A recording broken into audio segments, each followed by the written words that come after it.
Really, the goal is just to use our stories to bring veterinary medicine to life for the pet caretakers of the world. And we're doing it because we believe that educating these caretakers is the most powerful thing that we can do to improve the life quality of all of the pets that we love. Hi, everybody. Welcome back. Hello. Yeah, Vet Tales. I'm Dr. Natalie Keith. Dr. Josiah Dame. Here we go.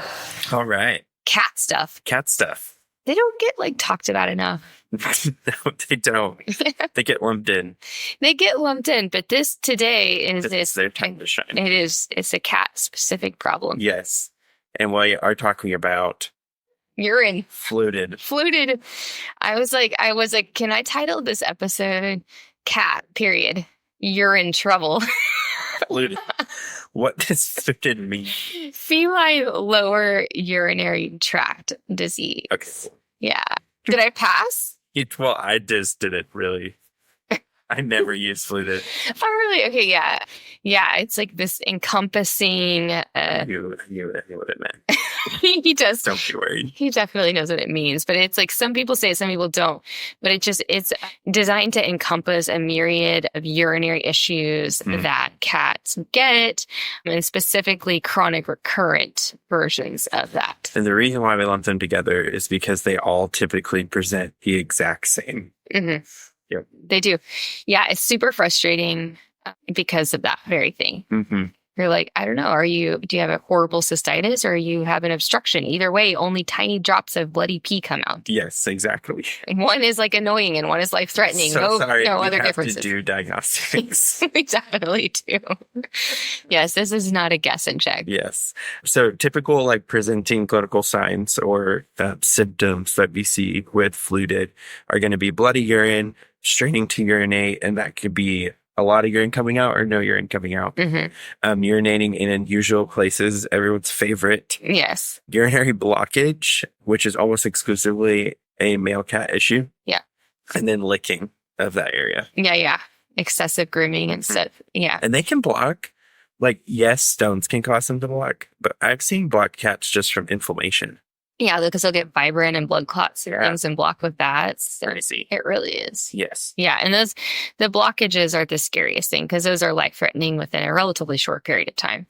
Extremely. And they're just stressful for the cat and the owner. And quite frankly, us. Yeah, it's expensive to treat as well because it's going to require hospitalization, catheters on the way in, catheters on the way out. Word check.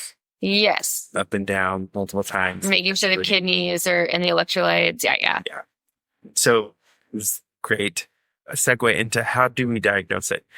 Well, first we need what we're diagnosing. Yeah. How do we figure out what the issue is? Right. So owner notices some cat in the house is peeing somewhere that they're not supposed to, and they noticed it was pink. They don't know which cat it was. They don't. They never know which cat. They set up a Ring door camera. Which is my favorite. I love when people do that. I do. It's like, oh, thank God, evidence.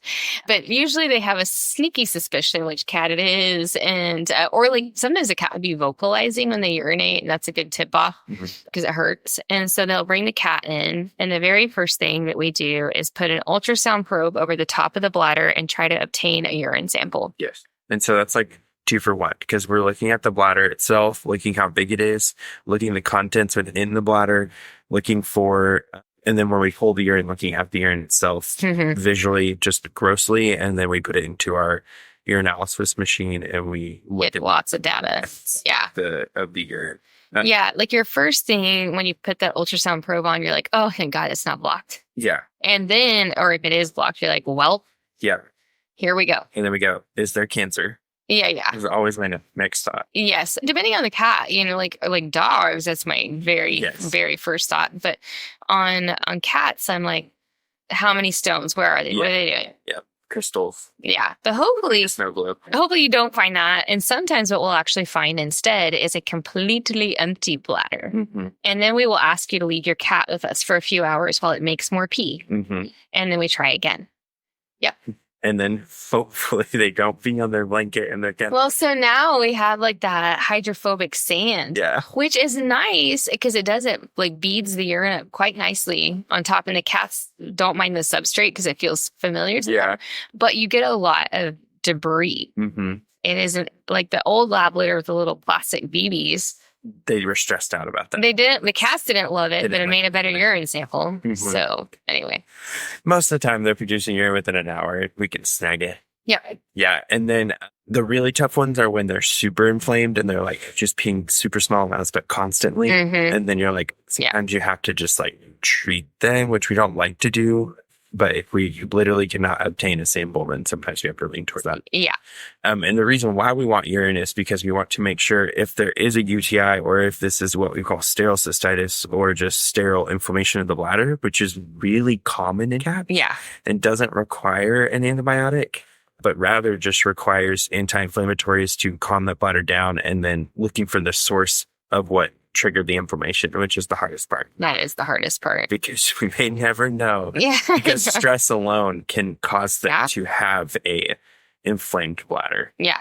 Yeah. So we'll get into like a whole bunch of options for that when we get to treatment. So, but many times we are finding like an underlying cause. So like crystalluria, crystals in the urine, a bladder infection proper. In those cases, you're like slam dunk. Thank goodness. I know what we're doing. Nobody has to stay in the hospital. Mm-hmm. Have fun stats. Oh, yeah. Let's hear the stats. For cats who are around the age of 4, if they're presenting with FLUTD, 50% will not have a cause that can be determined despite extensive testing. Well, that's not fun. Which would be the idiopathic cystitis or FIC, feline interstitial cystitis, where we don't know why they have it. It's sterile. It's just there. Yeah. 20% will have stones. 20% will have a urethral blockage. 1 to 5% will have an actual UTI. Whoa. 1 to 5% will have a urinary tract cancer. 1 to 5% will have trauma. Wait a minute. So they just put the same percentage on UTIs as they did carcinoma? Yeah. Listen, I've seen a jillion UTIs and I've seen 2 cat bladder cancers. Well, they change. The numbers change when you get to the age of 10. Oh, okay. So this is a 4-year-old. 1 to 5% will be a combination of bladder stone and infection. Yeah. Okay. And then when you get to the age of 5, 50% have UTIs. Oh. 10% will have bladder stone. 17 will have a combination infection bladder stone. Which is super common. When you have a bladder stone, you typically have infection. Yes. 7% will have a urethral blockage. 3% will have urinary cancer. Urinary tract cancer. 5% will have a cause that cannot be determined. So FIC or idiopathic cystitis. 66% will have some kind of insufficient kidney function, which matters. Mm-hmm. And 5% will have urinary incontinence. The reason why 66% having kidney insufficiency matters is because when you have diluter urine, Diluter. More dilute urine, you're going to have higher incidence of infection because the point of having concentrated urine is to basically constantly flush out your urinary tract. And when you're basically peeing something closer to water, the bacteria is like, wee, and swims right up. Yeah. Yeah. It creates problems. Yeah. I thought that was interesting. This is from Veterinary Partners, which is a huge listserv website for veterinarians. And this is a handout from the handout for clients. Oh, nice. Okay, cool. Citing your stats there. Yeah. Nicely done. Like, we are so professional almost. Thought that was super cool. It is super cool. I'm fascinated about the breakdown on the actual UTIs from a cat 4 and under versus 5 and above. It's really interesting. Yeah. Which the most common cat to come in blocked is going to be a male. And I feel like 2 to 5 is usually when they're like really blocking. Yeah. Yeah. So just like a tiny tangent on block toms.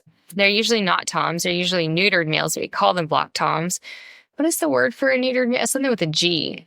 Hold on, we'll Google it. Anyway, they basically, if they're neutered too young, then they are at an increased risk of getting urinary obstructions later, which is why as like veterinary professionals in a client-based work environment, not a shelter, we are organizing our thought process around your specific cat.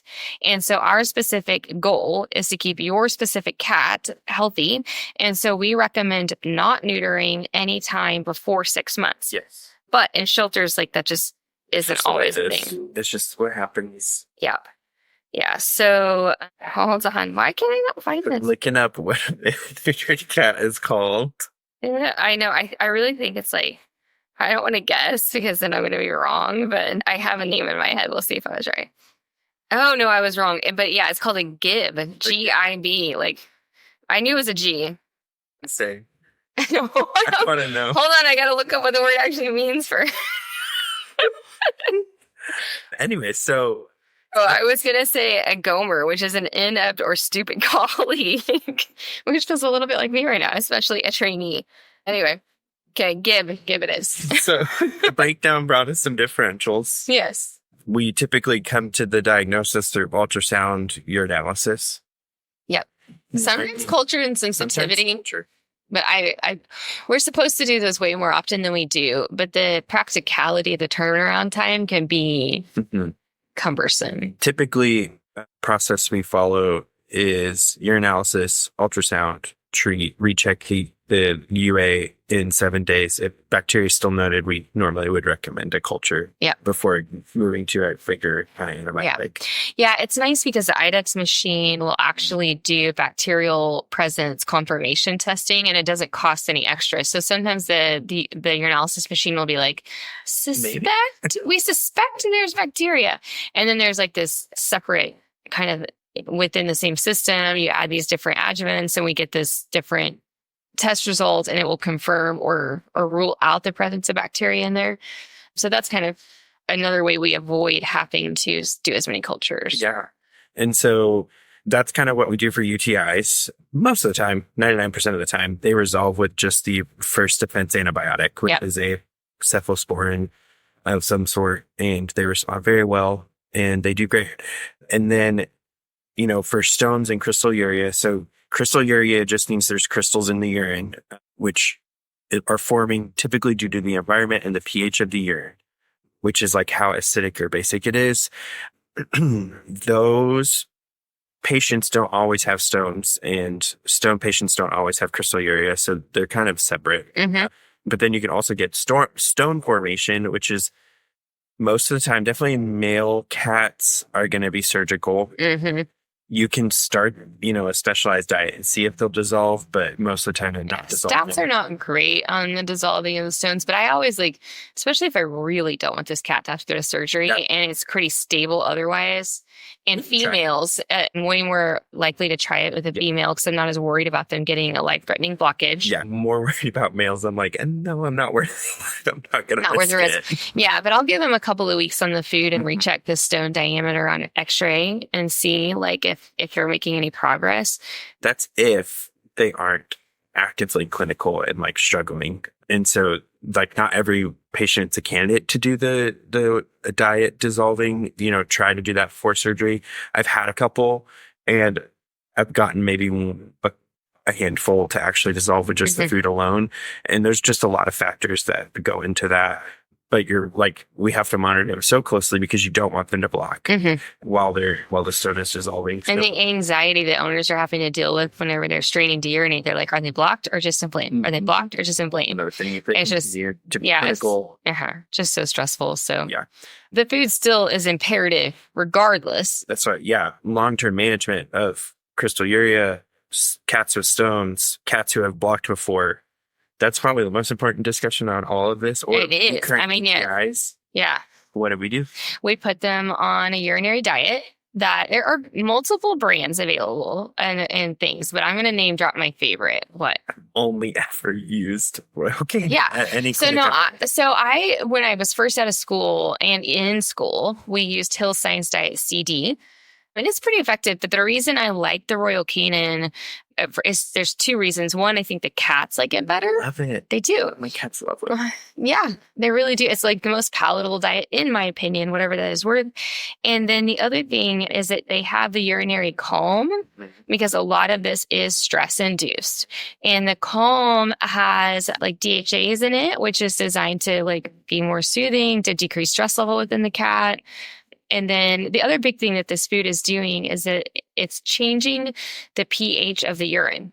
So the stones and crystals are less likely to survive, and the bladder wall is just happier. So a lot of times when I have this conversation with dog or cat owners, honestly, I'll be like, we need to change the food. And they're like, but they're on a really good food. And I'm like, no, I definitely agree. There's nothing wrong with the food you're feeding your animal. However, this food is like a medicine that prevents the problem you're having. It's dissolving or changing the pH to make the bladder a healthier environment where UTIs and crystals and stones are less likely to be present. It also helps them drink more. Yes, it dilutes the goal of it too is to dilute their urine. Yes, so they'll drink and pee more and flush out all the little icky stuff that's building up in there. Mm-hmm. So it's wonderful. Yeah. We love it. And it really stinks when you have, like, this is a tale from Dallas, not from here. But I had a client who I removed stones on, like my first year of practice. And I was like, okay, continue your ASO. And then I saw them a year later. They didn't continue the diet. And that poor dog had so many stones again. And we removed him again. And I was like, the cost of the surgery is more than the bag of food once a month. Oh, I mean, like by far. If I was like, if we would have stayed on the food, you would have paid less. And it wouldn't have been all. Because they have to eat anyway. They do. So, I mean, the prescription diets are obviously more expensive than a non-prescription diet, but it will save you, over and over again. Yeah. Especially when you subtract out. Like, so if this bag is going to be $40 and your normal cat food's $20, you're really only spending $20. Yeah. Not $40. Yeah. If that makes sense. And then when you get to the nitty gritty, the surgery bills and potential hospitalization are just so expensive. Yeah, especially if they block. It was in Dallas, so it was even worse. Yeah, you're right. Yeah. Also, get pet insurance. Cat pet insurance, like $14 a month, y'all. Get on board. Yeah. Yeah. But yeah, I was like, no, you had about 2 years of food for one surgery. Right? Yeah, it was like a 40-pound dog too, so the anesthesia was more expensive. Mm-hmm. Yeah. And then it's, there's more scarring and blah, blah, blah. And all the risks. And especially when you go back to cats, like the risk is so high of obstruction. And that's like threatening again. So anyway, but even if they don't have stones or crystals and they just have sterile cystitis repetitively or UTIs repetitively, we still insist on these diets because it's a game changer. And you can do other like de-stressing things too. So we walk through all sorts of environmental changes. Pheromone diffusers. So feel away is going to be the big one. And then sometimes if they are really a stressed cat or there's something in the environment that we can't change, then sometimes we reach for like daily gabapentin or fluoxetine. Mm-hmm. Yeah. Yeah, I like the Feel Away a lot. You can get it anywhere. It's like FELIWAY, but it is a positive pheromone. So like, as I understand it, it's, when cats are happy and they like wipe their cheek and all that drool comes out, it's like there's all these smelly goods in there for cats and they're basically recreating that, which says this is a safe, happy place. I belong here. And you can put them as room diffusers. It's spray. They wipe. So like you can wipe down their kennel or whatever. Mm-hmm. And I do find that a lot of cats. With just the food alone, like the urinating call and the Feel Away, I've been able to manage most of my fluid. Yeah. Even if you cut down their episodes by 80%. Yeah. It's worth it. You can definitely get a good handle on it without having to do the daily medication, which is the goal. Yeah, it really is the goal. Because one, like nobody wants to give a medicine that their animal doesn't strictly have to have. And two, absolutely no one wants to medicate their cat daily. No. Nobody ever was like, can I medicate my cat daily? And I don't know what you do, but I normally start with gabapentin. I try like a trial in gabapentin. Mm-hmm. I mean, yeah. For a good while, and I will then move. Yeah, and I think the nice thing about gabapentin is it's like a twofer because it's also going to help with like Winesett pain, which they do believe is a large part of what cystitis, how it becomes kind of perpetuating within the system is because then the pain is causing more stress, which is causing more pain and more stress. And so the cystitis just, keeps happening. Yeah. So you've got like that double like benefit of it is a bit of a downer for them. Like, so they're not as anxious, but it also is helping with chronic pain. Mm-hmm. Yeah. Exactly. Yeah. And Prozac sometimes we end up on, but I not very commonly. I like to point out, I think people think that cats get put on it more often, but they I can only think of like 2 cats I've ever put on I've it. put 1 cat on it in Yeah. 5 years. And I'm on like year 15. So like, And that tracks. if I'm being honest, guys, I think it was already on it. I think I just like sure. was continuing That was here. good. Yeah. That was great. If it's not broke, don't fix it. So it's not as common as I think it seems, but more commonly diet change, Fearway, and gabapentin. Yeah. I feel like is where the road usually stops. And And then a lot of it too is just like at home management. So like I will tell owners, litter boxes. lots of litter boxes. So you need 1 more litter box than you have cats. And if you have 7 cats, I'm just really sorry that applies to you too. Listen, I have 2, and I'm gonna.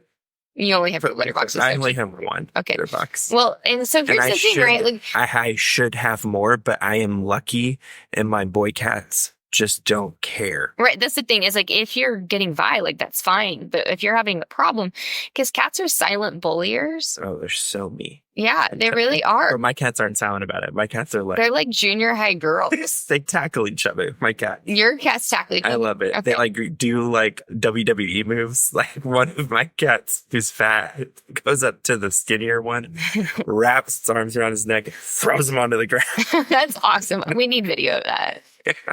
How old are they? 4 and 3. Oh yeah, so that's perfect. Yeah, they're constantly throwing down. And then sometimes they'll get spicy and go for my 10-year-old dachshund.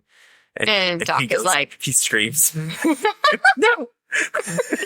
Because they do the lion thing where they like jump on his back hind. oh my Like God. a lion on a zebra. Poor Doc.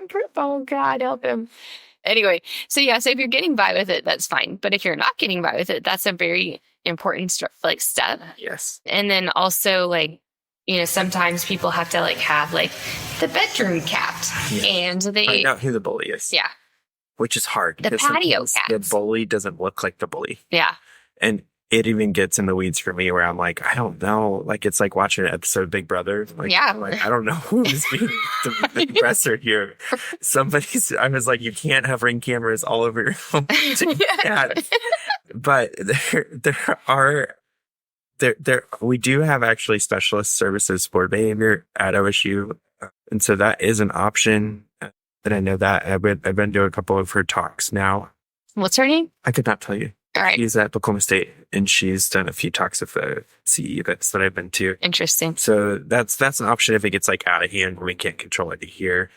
For referral. And then I think Dr. Keith is looking it up. I'm trying. Yeah.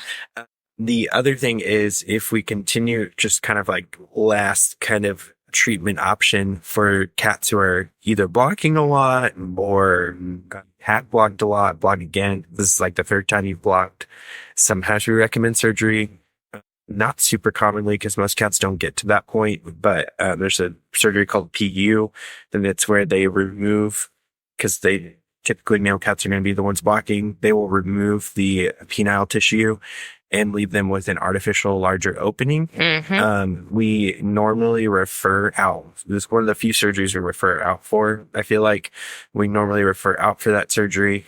It's quite involved, but they do very well. We just had one recently get it done he had blocked 4 times, I think. And then they went and got the PU done. And she was like, he is completely normal now. Yeah. Living a very normal, happy life again. Because he had a whole lot of structural issues down there. And so he was kind of perpetually blocked. Is it Letitia Fanucci? Yes. Okay. Yeah. Yes. Cool. There you go. There's the answer. It's FANUCCHI. And you can actually go to OSU's website and just make your own appointment if you want to. And she specializes just in behavior, and that's kind of all she does. So it's cool. That is pretty cool. Yeah. Yep. Yeah. I mean, honestly, if you're going to do behavior, you better specialize in it. Better. It's a beast. tough. Yeah, it really There's is. not a lot of people specialized in it. I think there was one veterinarian in Dallas that was specialized, and then Oklahoma State. Because I think those are the 2 in our region. Yeah. Yeah. It's the same for nutritionists. There's they said there's 100 veterinary nutritionists in the country. Yeah. Yeah. Which actually seems like a lot to me. Because that would be 2 per state. If we were going to average it out. But and they're we have not none. 2 per state. They're not. There's probably 10 per state, back east. How many cardiologists are there?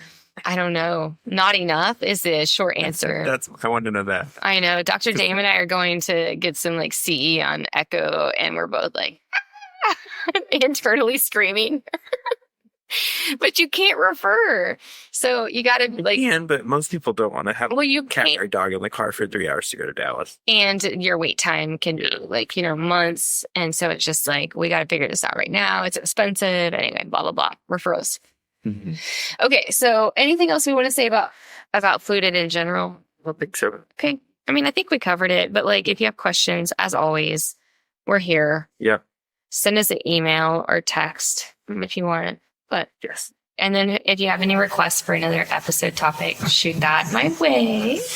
Otherwise, we will just wait for another disease process to come in and be like, wait, I wanted to have the client listen to the podcast about that, and I don't have one. I have one next time. Oh, exciting. All right, cool. Well, we're going to sign off. Y'all have a great rest of your day. All right, bye. Bye.